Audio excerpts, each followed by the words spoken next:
Be advised that this video is a sequel to a previous video. I suggest you watch that video first for the full context. Hello everyone. I would like to offer a sincere apology to all of you regarding my previous video, where I denounced the YouTubers Destiny and Lonerbox for their support of the Gaza genocide. I feel like I really let you all down and misled you with that video, because both of them were actually a lot worse than I knew when I made it. Here's a clip that I actually just learned about, where Destiny outright says that he thinks the best solution regarding Israel and Palestine is the complete genocide of Palestinians. Honestly, I'm pro-genocide. It sounds really shitty, but I think that Israel should just drop its fucking borders about where it is now, and basically Palestinians can go live in another place. That's really shitty, but that's about where I'm at. I don't know, you just think that Palestine should just pack up and Native American the fuck out of there? The problem is that it seems like there is a hugely general hostility to Jewish people across really the entire world, but definitely the Middle East. So the problem is that as you weaken Israel's ability for Jewish people to live there, it seems like because there's a lot of different organizations across the Middle East that are highly invested in the destruction of Israel. So that's a really rough thing too. So it seems like if Israel is forced to make concessions to Palestinians, it threatens Jewish people's ability to have a homeland. And So I don't know. It's really shit. Truthfully, the answer is there's no good answer. It's hard. It's hard. It's a really, really complicated situation. Well, Because it seems like appeasing either end basically means kind of the destruction of the other end. If you give Jewish people what they want, Palestinians are essentially permanently cucked out of what they feel is their rightful homeland. And if you give Palestinians what they want, then probably a lot of Jewish people are going to die. Yeah. That's true. Now you might say that he was just joking there, exaggerating, having a good time. I'm not exactly sure how the genocide of the Palestinian people is a laughing matter. But hey, okay. But Lonerbox actually asked him afterwards if that was his real opinion, and he made it clear to him that it was. Because I rewatched the VOD before I joined in, and it did sound like you were kind of saying that you were asked what should happen, and I think you described it yourself as having a radicalized position. It felt like when I was speaking to you about it in the moment that you'd kind of moved on to this just seems like the most likely thing. So I think I was giving that as a counter to you saying it was a ridiculous position, but I do think that's probably what should happen. I haven't heard a good argument for what should happen in contrast to that, short of everybody in the Middle East fucking chills the fuck out. So Destiny supports the total genocide of the Palestinian people, which was already obvious just from the sorts of things that he argues for, but that's him outright stating it and then reiterating that, he does actually think that when he was specifically given a chance to dial that back afterwards. So Lonerbox has known for quite a while, given that Destiny said it straight up to his face, that Destiny wants to genocide all Palestinians. He nonetheless has still since then been engaging with him more and more and more, and directly collaborating with him to the point that they are literally filming podcast episodes together in person. Now, there was not really any doubt that Destiny was a genocidal POS. Nonetheless, Lonerbox is happy to keep working with him. Lonerbox, someone who makes these moralistic attacks on other people all the time, he especially hates Hasan, and then his best buddy, his BFF, told him straight up that he supports genocide. It's only possible for you to work with someone like this after that if you just straight up don't consider Palestinians human. And speaking of that in-person podcast thing they've got going on, here's a clip of them talking very recently, which I think makes it even more clear just how callous and disgusting they are when it comes to the suffering of the Palestinian people. But they were trying to call you a pedo yesterday. So, some kids are really hot. They dug in deep. Oh. It happened in the same day that I was getting accused of wanting to kill babies, wanting to snipe them or whatever, fucking Israel. Some babies are really annoying. But it's how is it that we're both aligned then if you want to fucking rape the kids and I want to kill them? I'm a necrophiliac pedophile. That's the holy fucking standard. After you kill them, I have my way with them. Jesus. We could have had a better response there. We could have said it's just incompatible. How can I be killing them? Okay, or that. Oh well, fuck it. Did you get that? Very funny, ha ha ha ha ha. So firstly, Lonerbox, we all saw you justifying / supporting / downplaying Israeli soldiers shooting Palestinian kids in the head. Everyone saw it, okay? There is no tunnel that justifies shooting toddlers in the head. Israeli snipers. Does this guy not know how sniping jobs work? the problem with sniping isn't like the accuracy is not because obviously you got your scope and the fucking like yeah, it's quite easy. You can accurately snipe, but targets and personnel move really, really fast when you're sniping. Like snipers make their decisions in less than a split second in combat situations. So yeah, if people accuse you of that, they are 100% right to. And secondly, it's not normal to make jokes like this about murdered children. It's not normal to sit across from a guy who's saying this stuff and just sit there and like try to cover for him at best at the end by being like, well, I would have hoped you wouldn't have said that, rather than getting up, leaving the room and disassociating from him forever.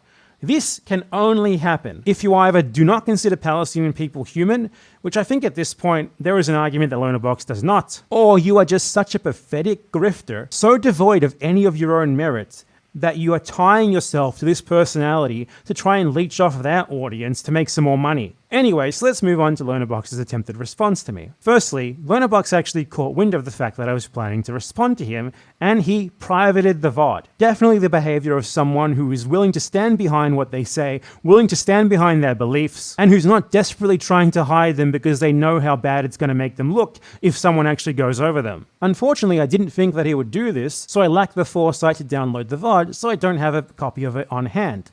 Nonetheless, I did take a bunch of notes regarding the things that he said that I wanted to respond to, and I'm still going to respond to them. I'll be summarizing his arguments, and if Lonerbox has any problem with the way that I'm summarizing these, I suggest that he unprivates his VOD so that people can go there and verify it. Firstly, Lonerbox only responded to my video because Hasan Piker covered it on his stream. I'm sure he was planning to ignore it if that hadn't happened, but Hasan is such a big platform that he couldn't really afford to ignore it. So thank you, Hasan Piker. You're being thanked by tanky, disgusting tanky, bad empanada. So he was responding to Hasan's reaction to my video on him.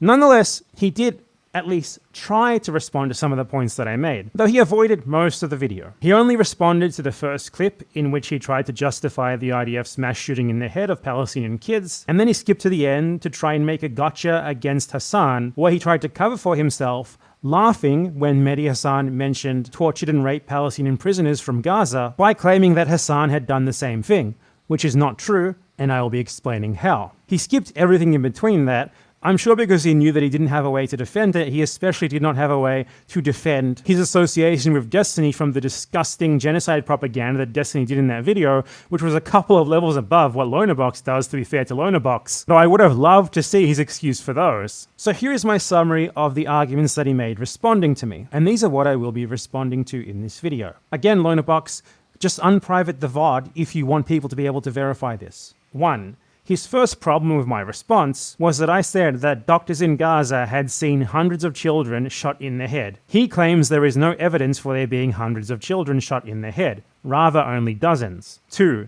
He claims that he continued his argument and that I cut him off. He then goes on to reiterate this extra part of his argument in his response, seemingly thinking that it was impossible for me to respond to or something. We will be going over it here and I will be responding to it. 3. He then skips to near the end of the video, where he responded to Mehdi Hasan denouncing the kidnapping, mass torture, and rape of Palestinian prisoners from Gaza in Israeli concentration camps, claiming that his response was actually in regards to Palestinian prisoners from the West Bank. He then attempts to defend him laughing at that by dishonestly claiming that Hasan laughed at what he called raped Jewish women. 5.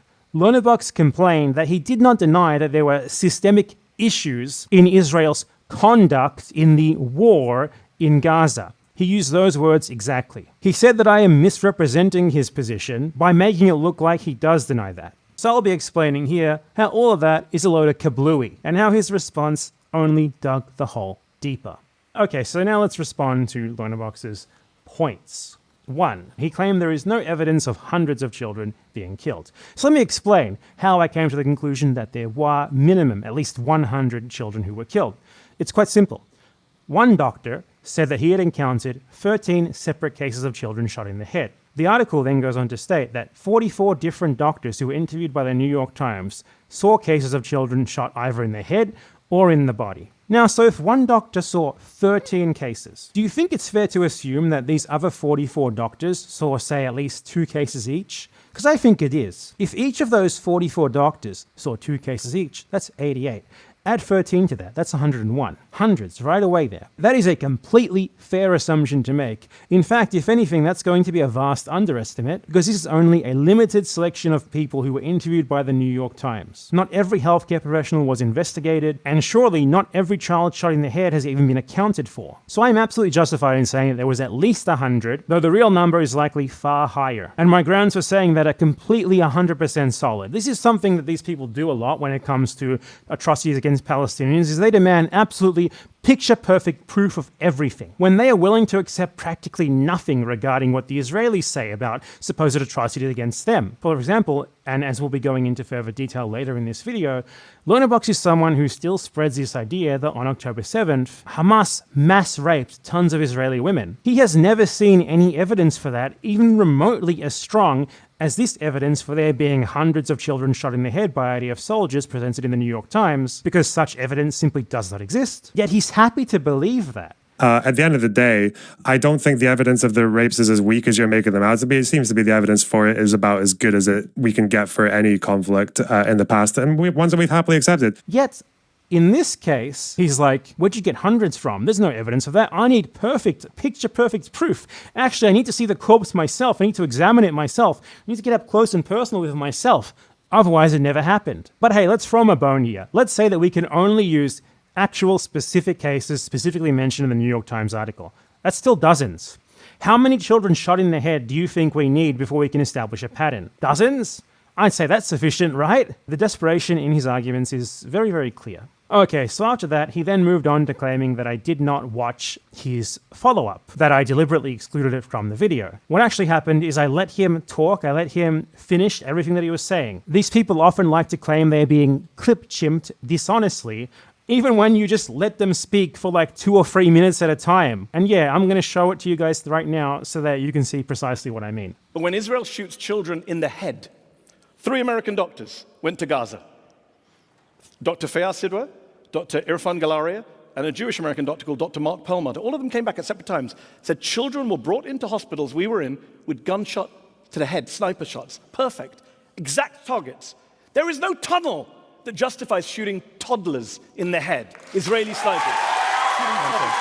Does this guy not know how sniping jobs work? Like, the problem with sniping isn't like the accuracy is not because obviously you got your scope and the fucking like yeah, it's quite easy, you can accurately snipe, but targets and personnel move really, really fast when you're sniping. Like, snipers make their decisions in less than a split second in combat situations. Unless he's suggesting there were just a couple of kids sitting on the hill and a guy opposite in a building just went, got him, take him out.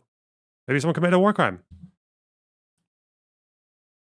But I don't think that's Israeli policy, is to snipe kids for no reason. To snipe toddlers, but okay. You can tell us why. You can defend them. So this is where I cut Lonerbox off in my original response, because he had finished speaking and started playing the video again. But these people love to claim that they are being dishonestly clipped so much that you can let them speak and clearly finish their sentence, and they'll still claim that there's some sort of extra context that absolves them even when there clearly isn't. So let's continue listening to the argument that he makes following this one. Mehdi, Mehdi, forgive me for going abstract, but I do want to go to some principles here. So you are listing a number of specific incidents that you feel cumulatively add up to a very, very much an overreaction. Yeah, did you think? Yeah, IDF soldiers shoot each other as well. Yeah, like IDF snipers kill their own soldiers. Do they do that intentionally? Is that just like, is that because Zionists are so anti-Semitic that they? I don't even know what the argument is there. Okay, so I think a fair summary of his argument here is that if you think that Israeli soldiers are systemically, intentionally shooting Palestinian kids in the head, as the evidence indicates, you must necessarily then think that because there is also evidence that IDF soldiers are killing other IDF soldiers in friendly fire accidents, that they are doing that intentionally. And he uses this like he thinks it's like a great logic lord, gotcha, and I'm totally destroyed, and that's why I had to avoid it in my initial response. Okay, so here's the thing here. Here's the thing, Lonerbox. If you believe that the IDF is systematically shooting Palestinian kids in the head. You do not also need to believe that IDF soldiers are intentionally killing each other in anti-Semitic hate crime incidents. That is the simple answer there. I do not understand how you possibly came to that leap of logic, that believing one of these means you must necessarily believe the other. I don't understand how you consider yourself like a logical genius debate lord. I don't understand how you could not only make that point in your first video, but then go over it later in a response to my response and think that it was such a great point that you reiterated it as if it was something that I had intentionally avoided reckoning with because it was so strong. Like literally, it can be dealt with by saying, those aren't the same thing, as I just did there. But let me explain more to you about why those very clearly aren't the same thing, okay? Are you aware that there are friendly fire deaths in every single situation involving armed conflict? Are you aware that there are not systemic, minimum dozens, more than likely hundreds of cases of children being shot in the head in every single armed conflict? Are you also aware that the logical assumption to make when a soldier kills an allied soldier is that it was an accident, whereas the logical assumption to make regarding a civilian of the enemy population being shot in the head, not once, but in dozens, hundreds of different instances, is that it is being done intentionally. I'd like to just apply your logic to World War II, my friend. German soldiers couldn't have shot those Jewish civilians intentionally. After all, sometimes they accidentally kill each other. You should watch out for this strategy in general, but particularly you should from right-wingers like this, because it is one of their favorite ways of blurring the line between reality and fiction. When they find themselves backed into a corner and unable to actually argue on the facts alone, they draw a comparison between two clearly incomparable things that are vastly different and just confidently act as if they're actually the same, and insist that if you believe one, then you must also necessarily believe the other, when that is not the case at all, and you can just respond to that by saying, those are not the same thing. Now do you understand how it makes no sense that you insist that if you believe that the IDF is systematically shooting children in the head, that you must also believe that IDF soldiers are anti-Semitic when they accidentally kill each other? Lonerbox's fans, if you're watching this, honestly, I want to appeal to you here. I won't delete your comment, I won't argue with you, I won't insult you or anything. Leave a comment below here and explain to us how the hell any of you heard that argument and thought that it was a good one. How any of you thought there was possibly a gotcha. The desperation to justify what is clearly a systemic practice that has happened far too often to be anything but intentional is disgusting. But another thing that Lonerbox did as a part of that segment is that he accused me of dishonestly claiming that he denies systemic issues in the Israeli military's supposed conduct in the supposed war in Gaza. So let me just address that here. The problem is not that you not specifically acknowledge individual instances of what you would think are excesses, or, you would use some other euphemism. You're already using euphemisms out the ass. Issues in the first place is man, what a mighty fine euphemism. You would never accept anyone talking about issues with Hamas's conduct on October 7th. So please, miss us with that shit. Yeah, I'm talking like the kids, okay? I'm talking like the little kids these days. I'm trying to be cool. I'm old. Just give me my moment. So yeah, that's a clear euphemism. But more broadly, what you argued, specifically, I showed the clip in my original response. I'll show it again here. Tonight you can choose to be on the side not of cruelty, not of criminality, but on the side of the innocent people of Gaza who are being killed as we speak tonight, as we speak, by Elon's former colleagues in the Israeli military on the orders of Elon's former bosses in the Israeli government. So yes, I choose to oppose this horrific and homicidal motion. Thank you. I think the problem is that if you want to get, I'm trying to think of like how you would illustrate what's wrong with what Mehdi's saying, is let's assume that every case that Mehdi put forward was true. When he talks about particular incidents like the WCK bombing or the person who was the child who was shot while they were in a car or like all this kind of stuff. So if they're talking about that, then it's kind of like saying that doesn't really, you could just argue none of that actually says whether or not the broad military campaign is justified or not. You understand that, right? What you argued there is that people cannot take all of the things that Israel is doing in Gaza, which really are most characteristic of what they are doing in Gaza, and that we are not allowed to put them all together to form an assessment of precisely why they are in Gaza and why they are doing these things. which is, ethnic cleansing and genocide. Your strategy of genocide apologism, of downplaying the genocide, is centered around this idea where you try to frame Israeli crimes as sort of isolated incidents, or at best, some sort of like problem with systemic behavior, but in isolation, that is not broadly indicative of why the IDF is in Gaza in the first place and why they're doing the things that they are clearly doing. If someone's there in 1944 telling us that they agree that there are some systemic issues in the German military, yet also argue that the wider Holocaust isn't happening, that's still a Holocaust denier, isn't it? In short, you clearly believe that it should be impermissible to consider all of these things together. The reason why you might be happy to acknowledge a crime in isolation or even a systemic practice in isolation without connecting it to the broader campaign of genocide and ethnic cleansing is because, for one, it just sells better. You can keep up this aura of fake nuance that you've got going and maybe pull into genocidal Zionism some well-meaning pro-Palestine people who don't know much yet, if you are at least willing to concede a thing here or there against Israel, especially when the evidence is so ridiculously strong that you can't simply deny it, though you still do that most of the time anyway. And two, it's also because you know that if you actually consider it as a coherent whole, it makes it clear that it is genocide and ethnic cleansing, and you're trying to apologize for the genocide and ethnic cleansing, you're trying to enable it. It really is that simple, and it's ridiculous that you try to deny it. The evidence of this being your goal, of this being what you want, is just so obvious. It's clear from your immediate gut reaction to everything just being to try and justify or downplay. It's blatantly obvious what you're trying to do. And you know why it's obvious?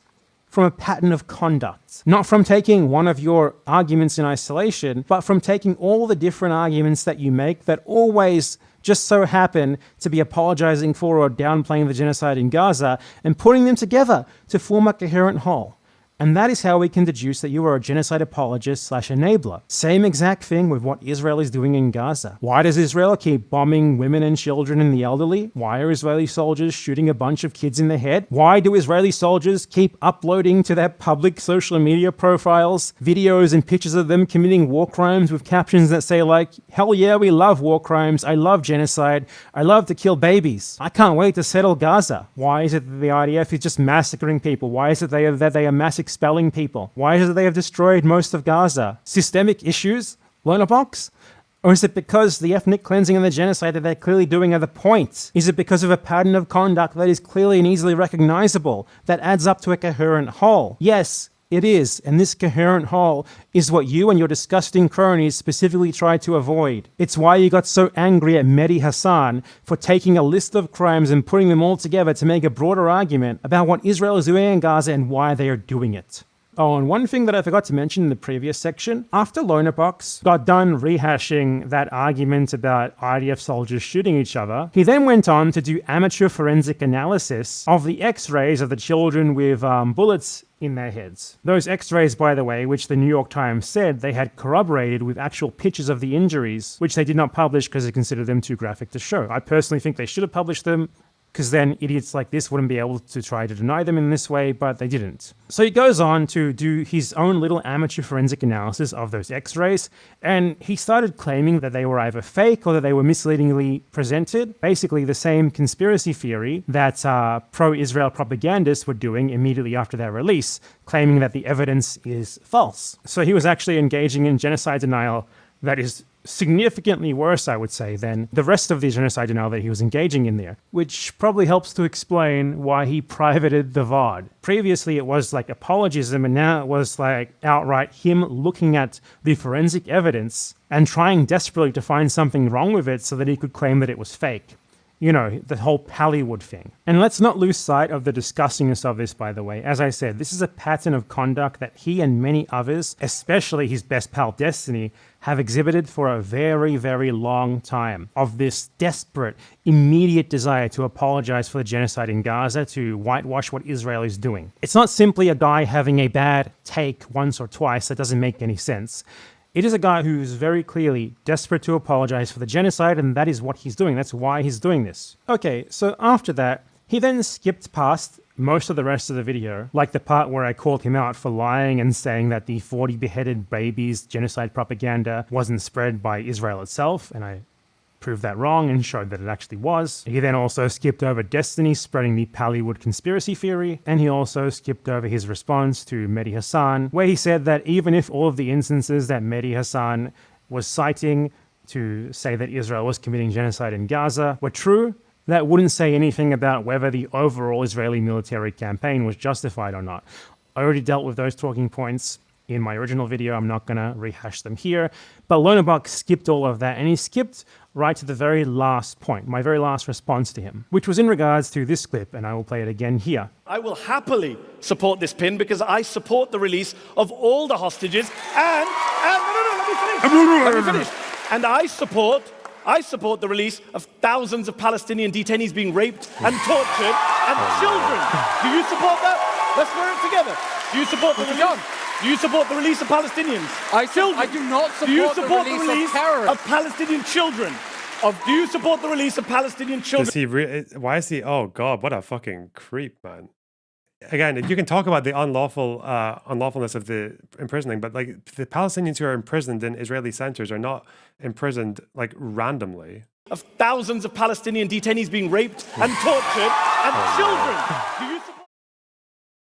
So Lonerbox's response to my criticism here was to first say that he was laughing not at the Palestinian prisoners being put into concentration camps and tortured and raped and all that, and that he didn't make those excuses for that because he thinks the prisoners deserve it, but rather because he was talking about prisoners from the West Bank, not Gaza. Now that is simply not true because Mehdi Hasan was clearly talking about Gaza. You know, he was talking about Palestinian prisoners being tortured. He was talking about them being raped. He was very clearly referring to stories regarding Palestinian prisoners being tortured and raped in Israeli concentration camps near Gaza, not prisoners from the West Bank. So that is just a lie. I mean, everyone knows what he was referring to there. Nonetheless, his talking point is simply a lie because, for one, to claim that prisoners from the West Bank are being kept by Israel on some sort of valid basis is a crock of horseshit in the first place because Israel is an occupier and it has no right to enforce the law in the West Bank. Two, because obviously the rulings of Israeli courts cannot be trusted regarding Palestinians. And three, because Israel has something called administrative detention, which they implement in the occupied West Bank to justify them kidnapping Palestinians and keeping them imprisoned with no charge whatsoever. Allow me to cite a video that explains this.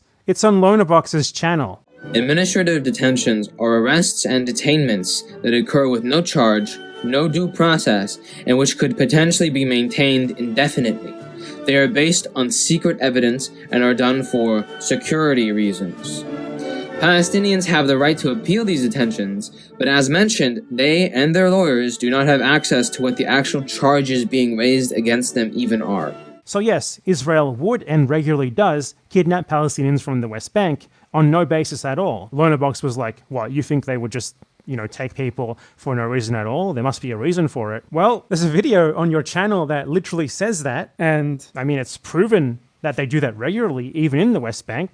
But Mehdi wasn't talking about the West Bank, he was talking about Gaza, and that is a deflection in the first place, because you know that your reaction there is indefensible in the context of what Mehdi was actually talking about. So no, I don't buy that. I 100% genuinely believe that you were laughing at Palestinian prisoners being raped and tortured, being kidnapped from Gaza, raped and tortured. And your response was an attempt to justify that specifically, because that's what Mehdi was clearly talking about. You heard him talking about torture, rape, etc. very clearly. And your reaction to that was to say, what, you think Israel would just imprison them and do that to them with no reason? It's impossible to disconnect your reaction from what was actually said, what the thing that you were responding to was, which was not just talking about imprisonment, but also torture and rape. Lonerbox then attempted to deflect from that by bringing up a clip that him and people like him have been spreading recently of Hasan supposedly laughing at what he called raped Jewish women. I will play that clip here. October 7,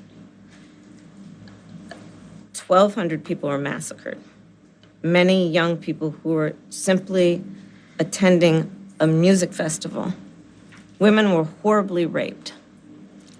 As I said then, I say today, Israel has a right to defend itself. We would. Okay, so let's compare these two moments. One, Hasan was laughing at a woman bringing up the supposed mass rape by Hamas of Israeli women on October 7th. Here's the thing though.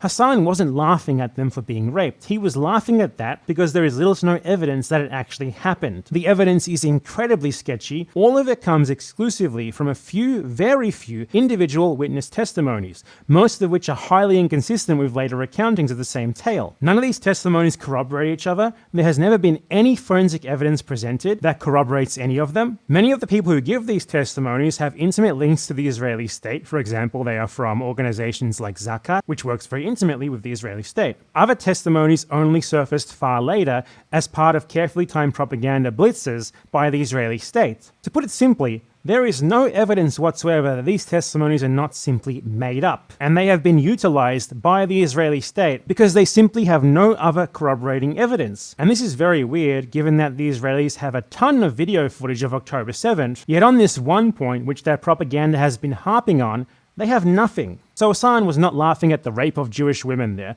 And by the way, he did say Jewish in the original video. I have it drilled into my head because he does this all the time. People like him do this all the time. They always emphasize the Jewishness of Israeli people. They always want to paint it as if the only reason why anyone would do anything to an Israeli for any reason is just because of their Jewish identity and nothing else. Of course, in order to dishonestly frame opponents of Israel as anti-Semitic. But the point is, Hasan was laughing because there is little to no evidence for that claim, and it is a core part of the Israeli genocide justifying propaganda. They use it constantly to justify the genocide in Gaza, to kill those kids who got shot in the head. Meanwhile, the evidence of Palestinians being mass raped in Israeli concentration camps, in comparison, is so much better.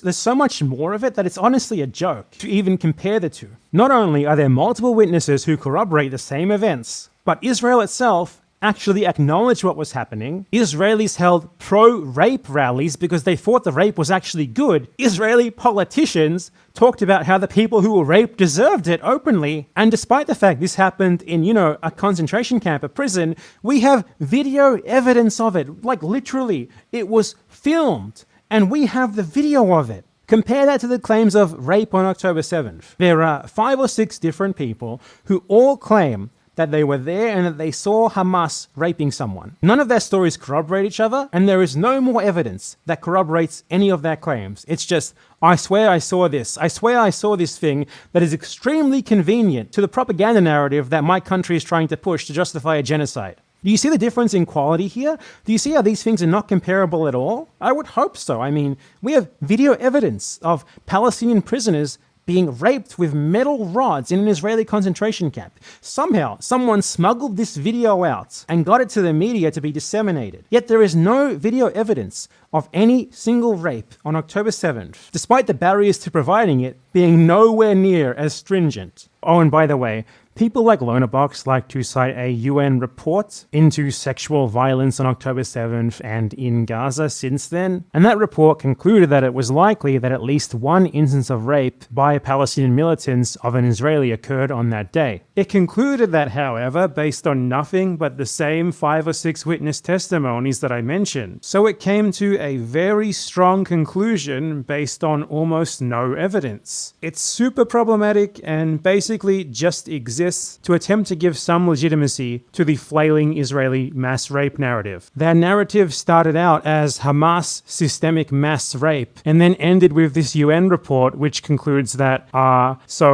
maybe rape happened if you squint a bit and you take very questionable eyewitness testimony with no corroborating evidence at its word. For one, it was not a real investigative report. Israel has a policy of not allowing real third-party investigations into October 7th. So all that the people involved in this did is they went around Israel interviewing people, being sort of chaperoned around by the Israeli government, and the only real evidence that they considered to come to that conclusion were a few testimonies. So nothing but individual witness reports. It is an extremely low standard of evidence, given that no one can even name who the rape victims were. There has never been any forensic evidence to corroborate any of this.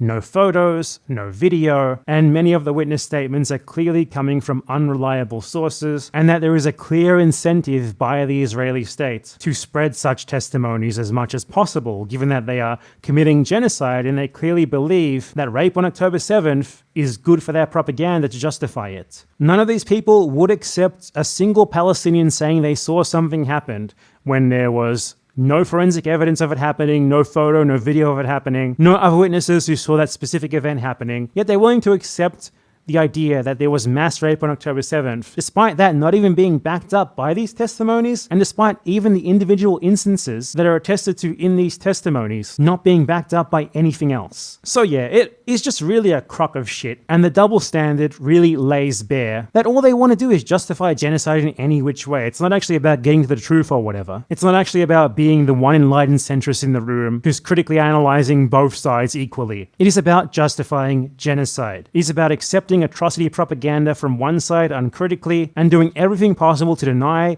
downplay, and apologize for the atrocities committed against the victim population. So to summarize the argument there, Lonerbox pointed at the fact that Hasan laughed at the very flimsily evident stories of a few witnesses trotted out constantly by the Israeli state itself, who claimed to have witnessed rapes on October 7th, while Lonerbox laughed at the incredibly well-evidenced mass rape of Palestinian prisoners in Israeli concentration camps, which the Israelis do not even deny, they celebrate it. There is no equivalence there. It really is that simple.